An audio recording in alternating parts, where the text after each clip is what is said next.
सिद्धाणं नमो आयरीयाणं नमो वज्रायाणं नमो लोय सवसाहुणम। अनंतांत परम सिद्ध भगवान की जय। 1008 श्री आदिनाथ भगवान की जय। अंतिम तीर्थेश भगवान महावीर स्वामी की जय। आचार्य भगवान गुरुवर श्री विशुद्ध सागर जी महाराज की जय। मुनि श्री सुप्रभ सागर जी महाराज की जय। मुनि श्री प्रणत सागर जी महाराज की जय। मुनि श्री सौम्य सागर जी महाराज की जय। जय जन बंधुओं, आप हम सब यहाँ उपस्थित हुए हैं लोकप्रिय कार्यक्रम सम्यक समाधान के माध्यम के लिए। सम्यक समाधान एक ऐसा कार्यक्रम, एक ऐसा प्लेटफॉर्म, एक ऐसी सुविधा जिसके माध्यम से हम सभी लोग अपने मन में उठने वाले जो विकल्प है उन विकल्पों का सम्यक समाधान प्राप्त कर रहे हैं। और यह हमारा सभी का सौभाग्य है, परम सौभाग्य है कि साक्षात पंचम परमेष्ठी साधु परमेष्ठी के मुखारविंद से हम सभी लोग इस सम्यक समाधान कार्यक्रम का एवं अपने विकल्पों का सम्यक समाधान पान कर रहे हैं। कितने महान पल होते हैं जिस पल में अपने मन में उठने वाली जो अज्ञानता है, जो विकल्प है, उस विकल्पों का समाधान हमें प्राप्त होता है। और इस समाधान को देने वाले कोई नहीं, श्रवण मुनि सुप्रभ सागर जी है। मुनिषि के मुखारविंद से हम सभी लोग प्रतिदिन ये कार्यक्रम एवं सम्यक समाधान का पान करते हैं और अपने मन में उठने वाले विकल्पों का समाधान प्राप्त करते हैं। प्रतिदिन यह कार्यक्रम टीवी के माध्यम से, यूट्यूब के माध्यम से, फेसबुक के माध्यम से आप सभी तक पहुंचाया जाता है एवं उसके माध्यम से आप सभी लोग लाभान्वित भी हो रहे हैं और उनके माध्यम से आपके विकल्प भी हम तक पहुंच रहे हैं। उस विकल्पों का समाधान मुनिषि के द्वारा प्रतिदिन किया जा रहा है और ऐसा समाधान आप और भी प्राप्त कर सकते हैं। अपने मन में उठने विकल्प हम हमें व्हाट्सएप के माध्यम से नीचे पट्टी पे स्क्रॉल पे जो नंबर चलते हैं उसके माध्यम से ये व्हाट्सएप के द्वारा आप अपना विकल्प हम तक पहुंचा सकते हैं। उस विकल्पों को एकत्रित करके मुनिषि के द्वारा उस सम्यक समाधान आपको प्रदान किया जाएगा। शुरुआत करते हैं आज की उस मंगल बेला को मुनिषि के चरणों में कोटिशा नमोस्तु करते हुए मुनिषि प्रणत सागर जी महाराज से यह निवेदन करते हैं कि हे स्वामी, आज के कार्यक्रम को गति प्रदान करते हुए संचालित करें। नमोस्तु नमोस्तु नमोस्तु। ओम नमः सदेभ्य। नमो नमः सतहितंकराय वीराय भव्यां वज्रभास्कराय अनंतलोकाय सुरार्चिताय देवादिदेवाय नमो जिनाय देवादिदेवाय नमो जिनाय। पंच परमेष्ठी भगवान की परम पूज्य आचार्य भगवंत गुरुवर विशुद्ध सागर जी मुनि महाराज की, परम पूज्य मुनि श्री सुप्रभ सागर जी महाराज की समीचीन विकल्पों का सम्यक समाधान।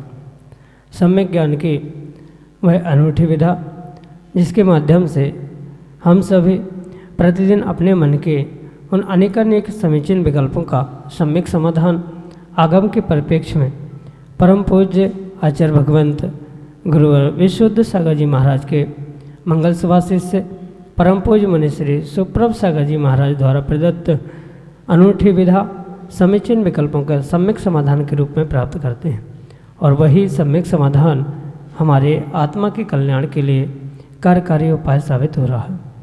प्रारंभ करते हैं आज का सम्यक समाधान और आज के पहले विकल्प के लिए श्रीमती चंद्रलता जैन इंदौर मध्य प्रदेश से महाराज श्री के चरणों में बारंबार नमोस्तु निवेदित करते हुए अपना समीचीन विकल्प रख रहे हैं कि महाराज जी, किस गति के जीव भगवान के समूह शरण में धर्ममत का पान नहीं कर पाते, हमारे समीचीन विकल्प का सम्यक समाधान करने की अनुकंपा करें।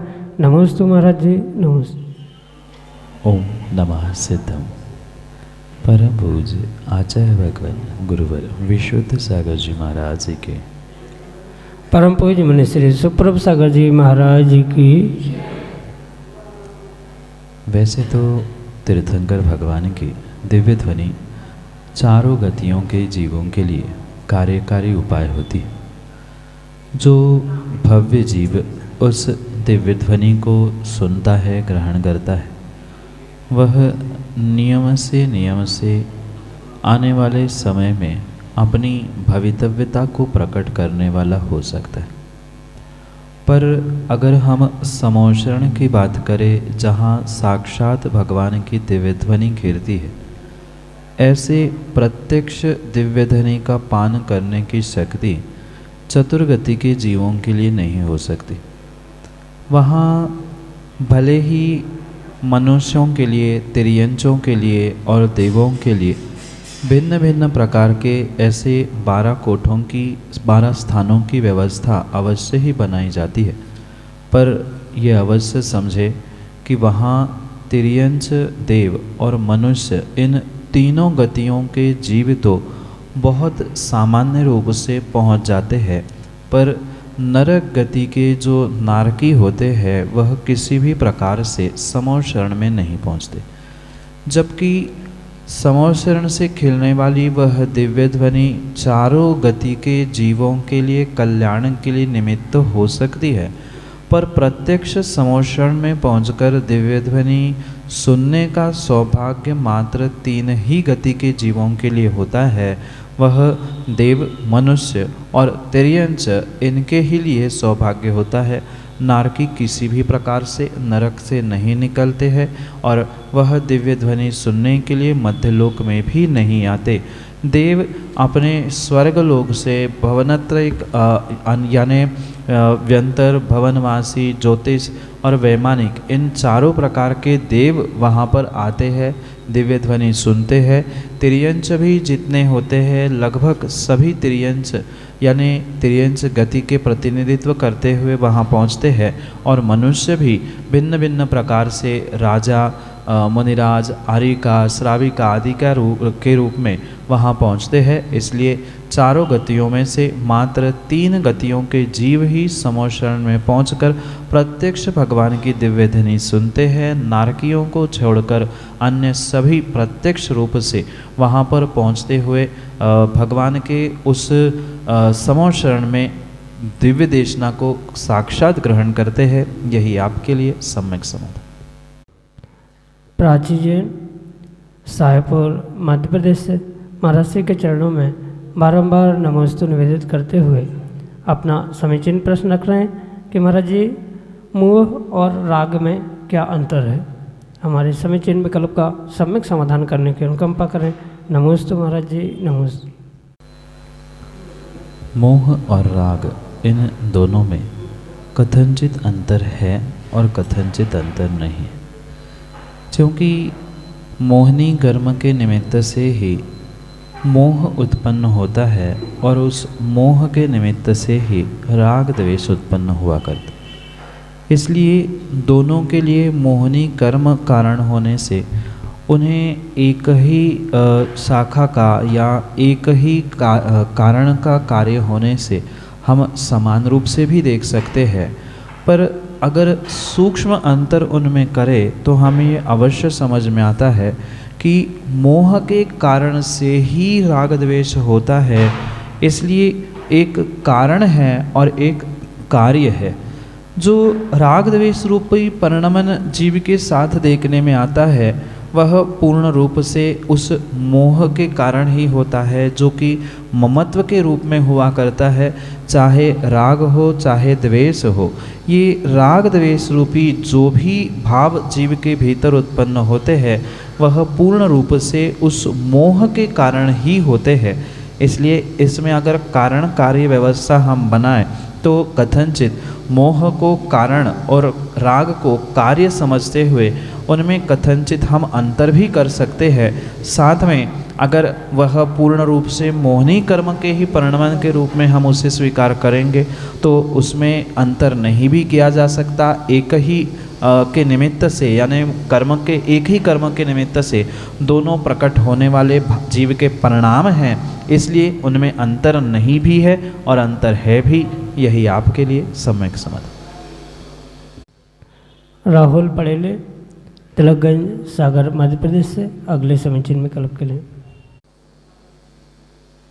मुनिद्वय के चरणों में बारंबार नमोस्तु नमोस्तु नमोस्तु।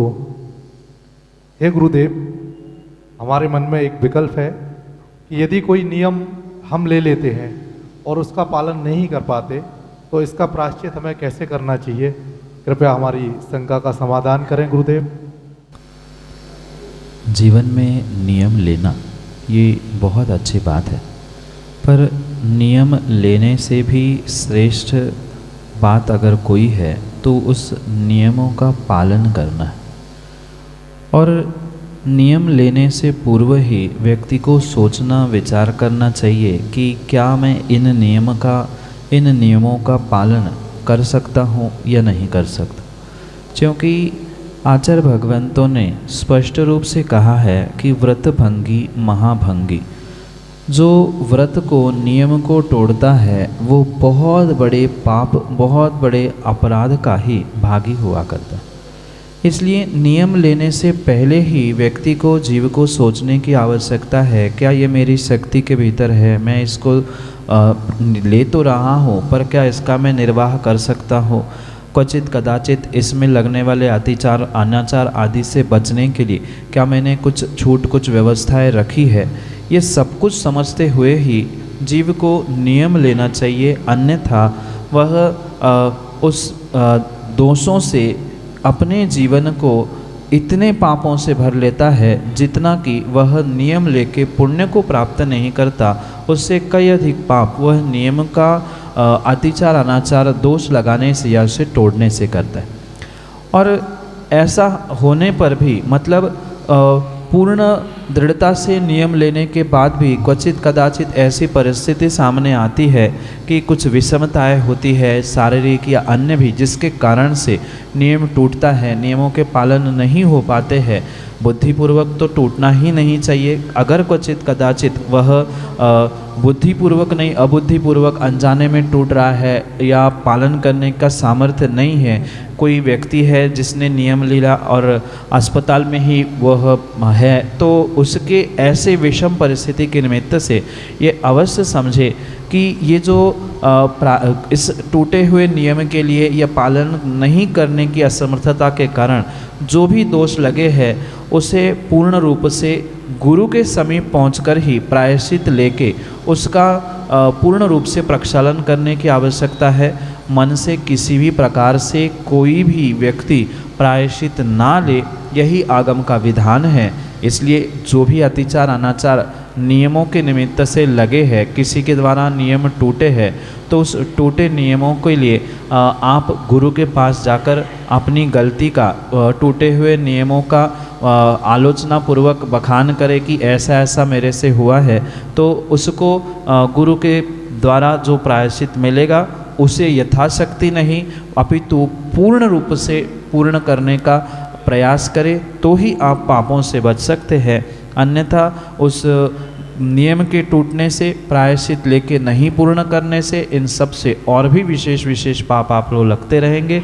इसलिए प्रायश्चित सामूहिक रूप से नहीं अपितु व्यक्तिगत रूप से किस नियम के टूटने से ना पालन करने से किन परिस्थितियों से ऐसा हुआ है, ये सब कुछ बालकवत गुरु के सामने बखान करने से नियम से आपको प्रायश्चित मिलेगा और उस प्रायश्चित का परिपालन करने से ही अपने शक्ति के अनुसार जो गुरु आपके शक्ति के अनुसार उसे प्रायश्चित देंगे वह पालन करते हुए ही आपके कर्मों के निर्जरा होगी। यही आपके लिए सम्यक समाधान। श्रीमती साधना सिंह मनोरमा कॉलोनी सागर मध्य प्रदेश से अगले समीचीन विकल्प के लिए। दोनों मुनिवरों को मेरा बारंबार नमोस्तु बार नमोस्तु। गुरुवर, विकेंद्रीय जीव कौन होते हैं, कौन कौन आते हैं विकेंद्रीय जीव में?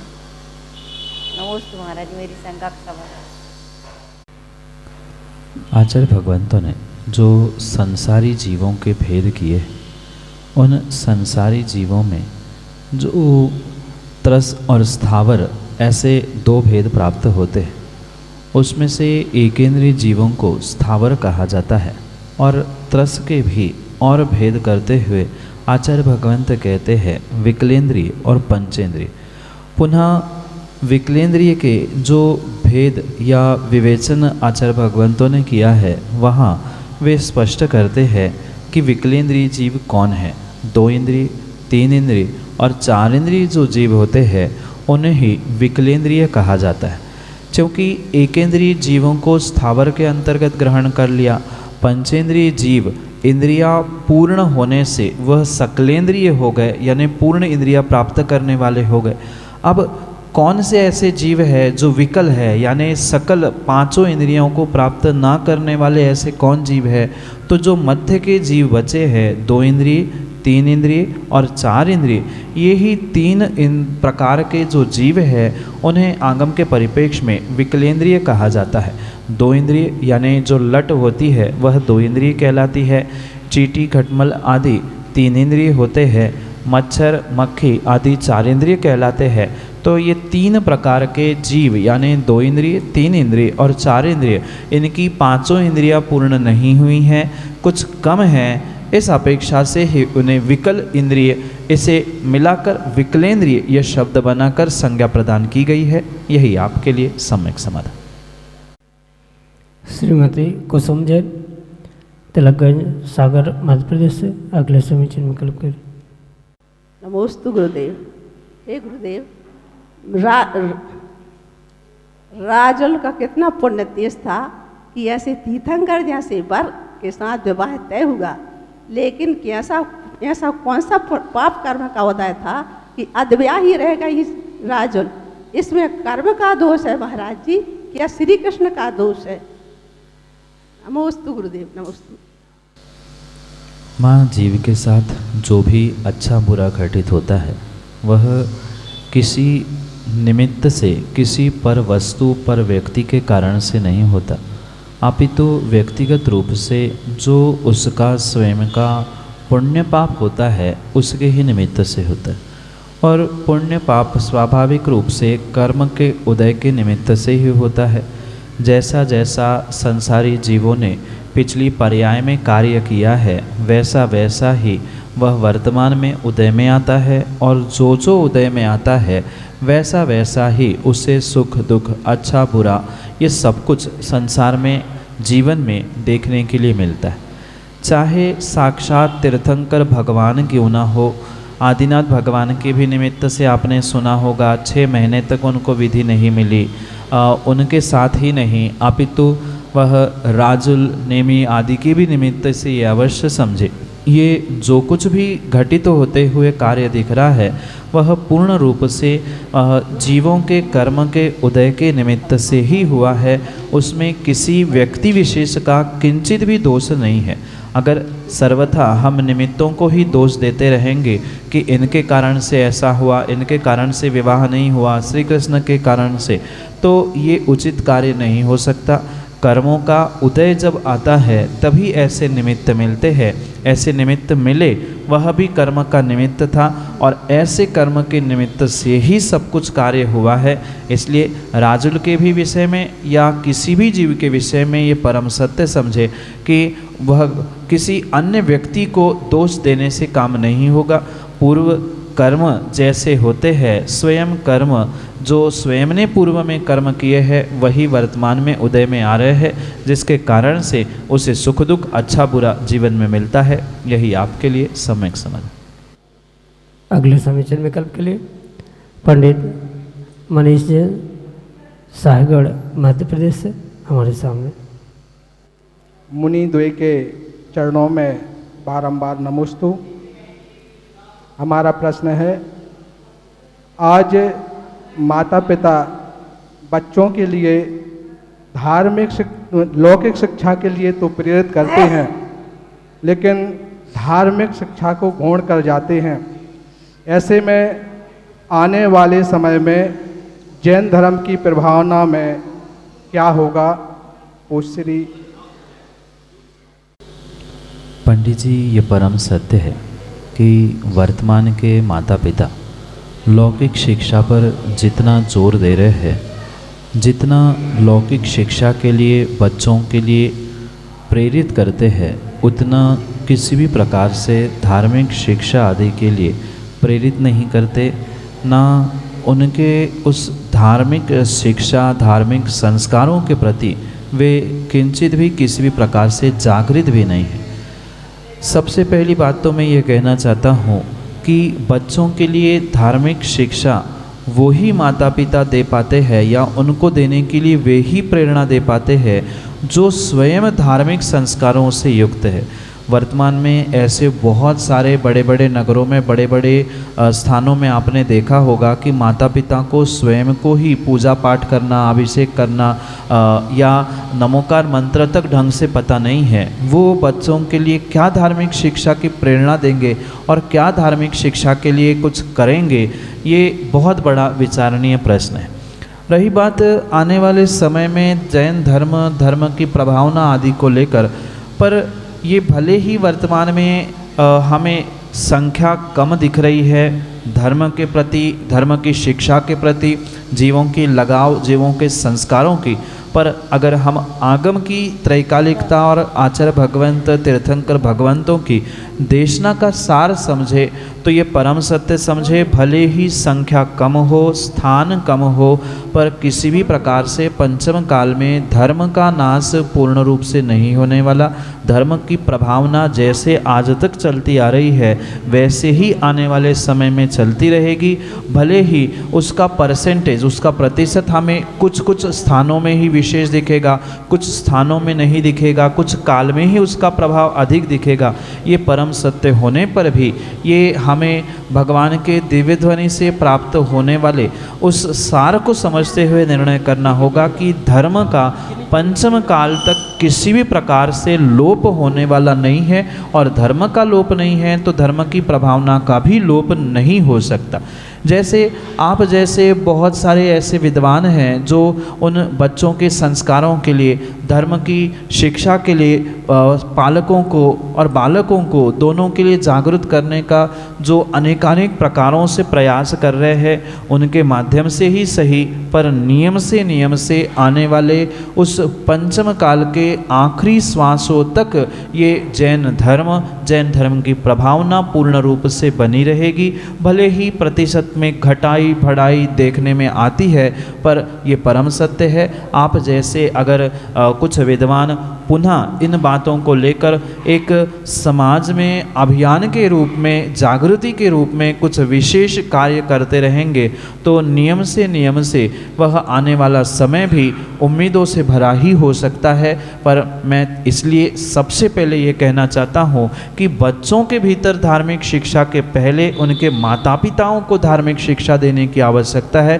क्योंकि आजकल तो 25-30 वर्ष के होते होते हर कोई माता पिता बन जाते हैं और उन्हें स्वयं को ही जब धार्मिकता का बोध नहीं है, धर्म क्या है इसका ज्ञान नहीं है, वे आने वाली पीढ़ी को क्या धर्म दे सकते हैं। इसलिए पहले उनको संस्कारित करते हुए, उनका धर्म के प्रति, धर्म की शिक्षा के प्रति रुझान बढ़ाते हुए आने वाली पीढ़ी को, आने वाली बच्चे और युवाओं के प्रति उसके लगाव को भी बढ़ाने को प्रयासरत किया जा सकता है। अनेकानेक विविध कार्यक्रमों के माध्यम से, आयोजनों के माध्यम से उन युवाओं को, उन बच्चों को और ये माता पिताओं को भी इस धार्मिक क्रिया, धार्मिक शिक्षा के प्रति संलग्न करते हुए विशेष रूप से उन्हें संस्कारित किया जा सकता है, जिसके माध्यम से वह धर्म का और धर्म प्रभावना का, धर्म शिक्षा का प्रतिशत भी दिन ब दिन बढ़ता जाए। यही आपके लिए सम्यक समाधान। श्रीमती मनोरमा जैन, जबलपुर, मध्य प्रदेश से अगले समीचीन विकल्प के लिए। जी नमोस्तु महाराज जी। पति का वियोग कौन सा कर्म करने से होता है? माँ, जैसे कि मैंने अभी कहा, जो जीव के साथ कार्य घटित होते हुए देखने में आते हैं वह नियम से जीव ने किए हुए पिछले या वर्तमान के कर्म के निमित्त से ही होते। चाहे जीव के साथ बहुत अच्छा कार्य क्यों ना हो, चाहे बहुत बुरा कार्य क्यों ना हो, वह पूर्ण और पूर्ण रूप से जीव की स्वयं की ही की हुई कर्तुति कर्म होता है, जिसके निमित्त से वैसा कर्मों का आश्रयबंध होते हुए वह समय प्राप्त करते हुए उदय में आता है। ज़रूरी नहीं है जो भी सुख दुख जीव को प्राप्त हो रहा है वह मात्र वर्तमान के ही निमित्त से हो रहा है या मात्र भूत के ही निमित्त से हो रहा है। कहीं न कहीं जीव का ऐसा पूर्व कर्म का और वर्तमान कर्म का ऐसा नियोग हुआ करता है, जिसके कारण से ये ऐसी विपरीत स्थिति या विपरीत घटनाएं जीवन में घटती हुई देखने में आती है। क्योंकि जिस जीव के साथ जीव का संयोग बनता है, उसका भी कुछ ना कुछ वैसा ही कर्म का उदय, अल्प आयु का कर्म का आश्रव बंध, ये सब कुछ घटित होता है जो कि आपके कर्मों से मिलता जुलता होता है। तभी जाकर ये वर्तमान में संयोग बने। पिछले कर्म का उदय था कि ऐसा आपका संयोग वर्तमान में मिला, वर्तमान में कुछ ऐसा कर्म का उदय आया होगा जो पिछले कर्म के निमित्त से जो आपने प्राप्त किया था, वह आपके जीवन में इस प्रकार से आने से ही जीवों को ऐसे विविध घटनाओं से अपने जीवन को आपूरित होते हुए देखने में प्राप्त होते। इसलिए ये किसी भी प्रकार से दुख शोक करने का विषय नहीं है। ठीक है, संयोग का जब कभी वियोग होता है तो कुछ अंशों में जीव को दुख अवश्य होता है, पर माँ ये ध्यान रखे कि कहीं न कहीं पिछले असाता कर्म का आश्रयबंध जो हमने किया था वह उदय में नहीं आया होता, तो ऐसे संयोगों का वियोग होना संभव नहीं था। पर अभी भी उस वियोग को लेकर हम दुखी होते रहेंगे तो पुनः हमें उस दुख के निमित्त से आने वाले समय में पुनः वियोग को, दुखों को, असाता को प्राप्त होना पड़ेगा। इसलिए वर्तमान में हम अपनी मनस्थिति को, अपने भावों को, अपने परिणामों को सुस्थित व्यवस्थित करते हुए कर्म का तीव्र उदय मानते हुए ऐसी विपरीतताओं को भी सहजता से स्वीकार करने का पुरुषार्थ करना पड़ेगा। अन्यथा पुनः आने वाले समय में इसी असाता वेदनी के कारण से और भी बड़े बड़े दुखों को हमें भोगना पड़ेगा। इसलिए वर्तमान में ही हम इस पूर्व भव के कर्मों को और वर्तमान में उदय में आने वाले इस कर्मों का, कर्म का ही हिसाब समझते हुए भूलकर आने वाले समय को बहुत अच्छे से धर्म में व्यतीत करने का पुरुषार्थ करें, जिससे आने वाला समय, आने वाली पर्याय हमारी सुखमय हो। यही आपके लिए सम्यक समाधान। जय जिन बंधुओं, हम सभी लाभ ले रहे थे लोकप्रिय कार्यक्रम सम्यक समाधान का। प्रतिदिन यह कार्यक्रम 5:13 पे यूट्यूब चैनल सुप्रभ वाच के माध्यम से प्रसारित होता है। मुंशी सुप्रभ सागर जी का नाम सुप्रभ, वाणी का पर्यायवाची नाम उवाच, सुप्रभ उवाच, यस यूट्यूब चैनल के माध्यम से मुनिश्री के प्रवचन एवं ये सम्यक समाधान प्रतिदिन प्रसारित होता है। आप सभी लोग चैनल को सब्सक्राइब करें एवं बेल आइकन को जरूर दबाएं, ताकि नोटिफिकेशन के द्वारा आप सब चीज़ों को अप टू डेट रह सकते हो। प्रतिदिन मुनिश्री के प्रवचन शाम को 7:40 पे जिनवार टीवी के माध्यम से प्रसारित होते हैं। आप सभी लोग घर बैठे मुनिश्री के प्रवचन के लाभ जिनवार टीवी के माध्यम से ले सकते हैं। सम्यक समाधान यह कार्यक्रम प्रतिदिन ठीक 4 बजे अपने आदिना टीवी चैनल के माध्यम से प्रसारित होता है। एक नया टीवी चैनल आदिना टीवी चैनल, जिसके माध्यम से यह सम्यक समाधान का प्रसारण ठीक 4 बजे होता है। आप सभी लोग घर बैठे टीवी के माध्यम से भी इस कार्यक्रम का लाभ लेते हुए अपने मन में उठने वाले विकल्पों का सम्यक समाधान प्राप्त कर सकते हैं। 8707548811 यह हमारा व्हाट्सएप का नंबर है। आप इस व्हाट्सएप के नंबर पे अपने विकल्प भेज सकते हैं एवं इस विकल्पों को एकत्रित करके मुनिश्री तक पहुंचाया जाएगा और मुनिश्री के मुखारविंद से हम सभी लोग उसका सम्यक समाधान प्राप्त करेंगे। अगर आप व्हाट्सएप से टाइप नहीं कर सकते हो तो एक कागज़ पेन पे अपना नाम, अपने शहर का नाम, अपना विकल्प लिख के उसकी फ़ोटो खींच के आप हमें व्हाट्सएप कर सकते हैं एवं उस फ़ोटो को व्हाट्सएप के द्वारा हम तक पहुंचा दें एवं उसके माध्यम से आप अपने विकल्प हम तक पहुंचा सकते हो। samyak.samadhan@gmail.com यह हमारी ईमेल की आईडी है। अगर आप ईमेल के माध्यम से आप अपने विकल्प भेजना चाहते हो, अपने ईमेल के माध्यम से अगर आप ज़्यादा उसको अपने विकल्पों को हम तक पहुंचाना चाहते हो तो हम अपने विकल्पों को आप जीमेल के माध्यम से samyak.samadhan@gmail.com इसके माध्यम से आप आपके विकल्प हमारे तक पहुंचा सकते हो। प्रतिदिन मुनिश्री के प्रवचन 2:30 पे आदिना टीवी चैनल के माध्यम से भी प्रसारित होते हैं। आप सभी लोग आदिना टीवी चैनल के माध्यम से भी मुनिश्री के प्रवचन का लाभ ले सकते हैं। आज के लिए इतना ही। ऐसे ही नाविन्यपूर्ण विकल्पों के साथ हम आप तक पहुंचते रहेंगे। तब तक आप देखते रहे सुप्रभ वाच। आप सभी को जय जिनेन्द्र मुनिश्री के चरणों में कोटिशा नमोस्तु नमोस्तु नमोस्तु।